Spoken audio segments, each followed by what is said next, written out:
A photograph by Shirley Toulson.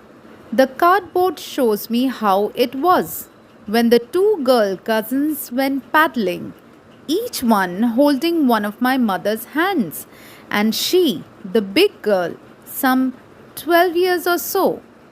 Cardboard में क्या है? एक पुरानी फोटोग्राफ है और इस फोटोग्राफ में कौन है? 3 लड़कियां हैं। सेंटर में कौन है? पोएट्स मदर है और 2 साइड में हाथ पकड़े हुए 2 कज़न्स हैं। तब पोएट्स मदर की एज थी सिर्फ 12 years. All 3 stood still to smile through their hair at the uncle with the camera. A sweet face, my mother's, that was before I was born. And the sea, which appears to have changed less, washed their terribly transient feet. All 3 क्या कर रहे हैं? They are standing. क्यों? क्योंकि they are posing for the camera. और camera किसके पास है? Uncle के हाथों में है. And they are smiling through their hair. क्यों? हो सकता है विंडी सा माहौल है और स्माइल जो है बालों से छन के हम तक पहुंच रही है। और माँ का बचपन याद करके पोएट कहती है कि माँ का फेस कैसा लग रहा है? बहुत ही स्वीट सा लग रहा है। ट्रांजिएंट मतलब ऐसी चीज़ जो परमानेंट नहीं है, जो कि खिसकती चली जा रही है ना, टेम्परेरी है। इसके साइड में 2 शब्द आप रख दो, एक सी है, एक फीट है। जहाँ सी को हम ट्रांजिएंट कह सकते हैं कि आता जाता है, ठहरता नहीं है। फीट तो ठहरा हुआ है ना फोटोग्राफ में, लेकिन पोएट ने टेरिबली ट्रांजिएंट फीट को बोल दिया है। क्यों? क्योंकि अगर देखें तो बहुत ही डीप मीनिंग है इसका। क्योंकि फोटोग्राफ में जो सी दिख रहा है ये आज भी उनके सामने वही सी है, जबकि फोटोग्राफ में जो ये माँ के पैर दिख रहे हैं और नहीं दिख रहे हैं। क्यों? क्योंकि उनकी मदर जो है अब और इस दुनिया में नहीं है। तो इस दुख के एहसास को उन्होंने ऐसे लिखा है कि टेरिबली ट्रांजिएंट है। समुंदर तो वही है पर माँ अब और वहाँ नहीं है, माँ चल बसी है। Some 20-30 years later, she would laugh at the snapshots. See, Betty and Dolly, she would say, and look how they dressed us for the beach. The sea holiday was her past. Mine is her laughter. Both dry with the labored ease of loss. Poet सोच रही है कि अगर 20-30 साल बाद यही photo दोबारा से उनकी माँ हाथ में लेती तो ज़रूर इस पे टिप्पणियाँ करती, खूब हंसती और कहती, सी बेटी एंड डॉली, कि इन लोगों ने हमें बीच के लिए कैसे तैयार किए हैं। ये कैसे कपड़े हैं जो पहना है? बीच में कोई ऐसे कपड़े पहनता है? बेटी एंड डॉली कौन है? ज़रूर जो राइट एंड लेफ्ट में कज़न्स हैं उनके नाम हैं। आज ये बीच हॉलिडे मदर के लिए पुरानी बात हो गई, पास्ट हो गई, और मदर की मुस्कान जो है वो बेटी के लिए पास्ट हो गई, क्योंकि अब वो चाहकर भी वो मुस्कान अपने प्रेजेंट में नहीं ला सकती। It's just a memory now.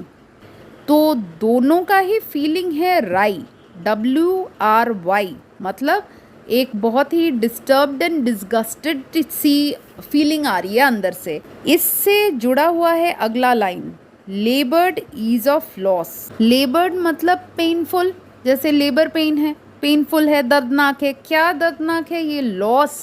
ये लॉस का एहसास जो है कि गया वक्त लौट के नहीं आता, ये पास्ट हो गया है, चाहकर भी हम उसे प्रेजेंट नहीं कर सकते। तो ये हो गया पेनफुल। और ईज़ के साथ हमें इस चीज़ को एक्सेप्ट कर लेना है। ध्यान रहे कि लेबर्ड एंड ईज़ ये दोनों ही ऑपोजिट शब्द है, but it describes the same entity, which is loss. Now she's been dead nearly as many years as that little girl lived, and of this circumstance there is nothing to say at all. It's silences. ये है poetry के lines लिखने की खूबसूरती। Poet simply भी straight forward वे में बोल सकती थी कि उसकी माँ को मरे हुए 12 साल हो गए। इंस्टेड ऑफ दैट कितने सुंदर तरीके से घुमा के बोला है that now she is been dead nearly as many years as that little girl lived. तो अब पीछे जाइए और देखिए गर्ल की एज क्या थी, 12 years. That's what we are doing throughout. हम पीछे ही मुड़ के देख रहे हैं ना, ये पूरी पोएम ही नॉस्टैल्जिया वाली है. एंड ऑफ दिस सर्कमस्टेंस, इस पर्टिकुलर मोमेंट में कुछ और लिखने के लिए उसके पास है नहीं. इन सारी बातों को याद कर करके बिल्कुल स्पीचलेस हो गई है. इट्स साइलेंस साइलेंसेस, ये डेथ वाली खामोशी उसे खामोश कर गई. इतनी देर से पोएट इतनी बातें कर रही थी, लेकिन अचानक से जब उसे लगा कि final and, the reality, the fact यही है कि डेथ चुपके से आके उसकी माँ को लेके चला गया, साइलेंस से आया और साइलेंस छा गया. इस रियलाइजेशन ने उसे साइलेंट कर दिया.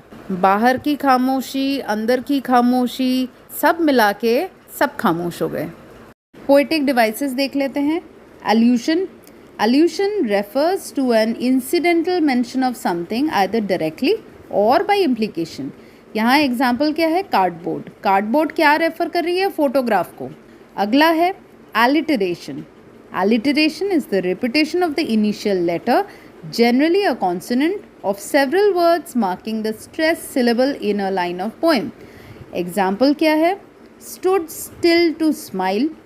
Next, terribly transient. Next, silence silences. Transferred epithet. Transferred epithet is a description which refers to a character or event but is used to describe a different situation or character.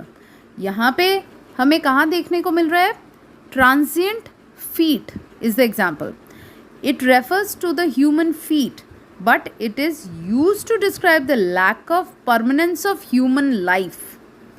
Next है oxymoron. Two opposite ideas are joined together to create an effect. यहाँ पे example है लेबर्ड ease.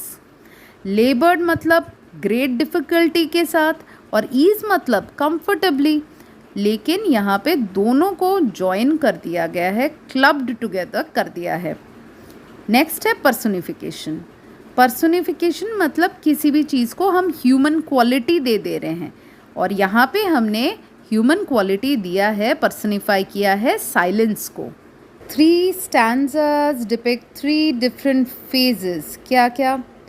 First phase, जैसे कि हम जानते हैं, mother सिर्फ 12 साल की थी और पोएट एग्जिस्ट ही नहीं करती थी. She was not yet born. Second phase में मदर का एज क्या हो गया, 30s में हो गई मदर. ये तब छोटी बच्ची थी, जैसे कि कहानी सुनने बैठी हो. और थर्ड फेज में मदर ऑलरेडी डेड है और ये ग्रोन अप है, मदर को फॉन्डली याद कर रही है. राइम स्कीम क्या है? No particular rhyme scheme here. Terribly transient के एक्सप्लेनेशन में आंसर का एंगल होना चाहिए mortality of human beings and immortality of the sea. इसको कॉन्ट्रास्ट करके एक्सप्लेन करें. अगर बेटी एंड डॉली मदर के कज़न्स हैं तो पोएट के क्या हुए, आंट्स. एक इम्पॉर्टेंट एंगल है नॉस्टैल्जिया वाला, इसके बेसिस में एक्सप्लेन करें. Photograph is bringing back old memories. क्या पोएट अभी भी ग्रीविंग कर रही है? हाँ, कर रही है. तभी शायद ये कहते हैं ना कि पुरानी बातों को याद कर रही है फॉन्डली, और उसमें एक सेंस ऑफ लॉस क्लियरली दिखता है. When she is overwhelmed with the feeling of loss, उससे और कुछ बोला ही नहीं जाता. कहते हैं ना गला रुद्ध हो गया और मुंह से कोई आवाज़ ही नहीं निकल रही है, आगे क्या बोलना है समझ ही नहीं आ रहा है. दैट मीन्स अभी भी इस चीज़ को पूरी तरह से वो एक्सेप्टेंस में नहीं ला पाई है. टोन ऑफ द पोएम क्या है? Sad and solemn, retrospective and nostalgic. Express your opinion about why writing about a deceased loved one is the ideal way to remember them.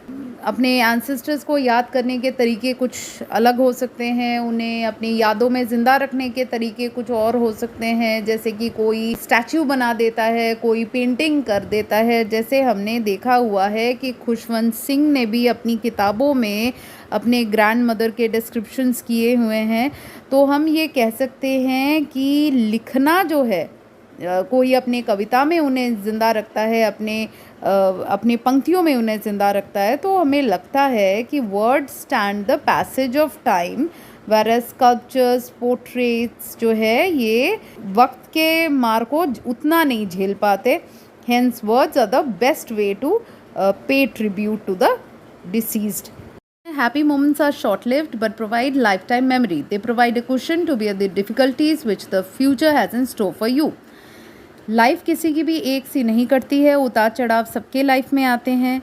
तो जब आप अपने डिफ़िकल्ट टाइम से गुज़र रहे हो उस वक्त अगर आप इन हैप्पी मोमेंट्स को याद करें तो आपको एक पीस ऑफ माइंड मिलेगा, एक सोलेस मिलेगा, और ये आपको हिंट देगी कि फ़िलहाल ये जो लो फेज़ ऑफ लाइफ है इसके थ्रू आप पेशेंस के साथ चले, कुशनिंग इफ़ेक्ट देगा.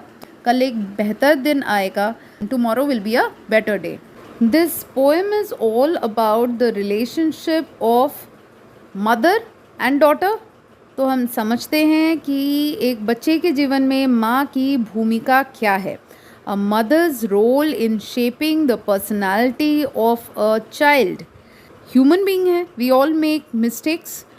पर एक माँ मिस्टेक्स को कैसे हैंडल करती है, फ्रस्ट्रेशन को कैसे हैंडल करती है, कैसे उनका फॉरगिविंग नेचर होता है, कैसे सिंगल हैंडेडली सब कुछ संभाल लेती है. माँ काइंडनेस दिखाती है, ममता की मूरत कहलाती है. पौष्टिक आहार खिलाना, बच्चे को चोट न लगे, हर चीज़ साफ़ सुथरा धुला, हर तरफ माँ का ध्यान होता है. तो फिज़िकल वेलबींग के साथ जो इमोशनल वेलबींग है उसका भी ध्यान रखती है माँ.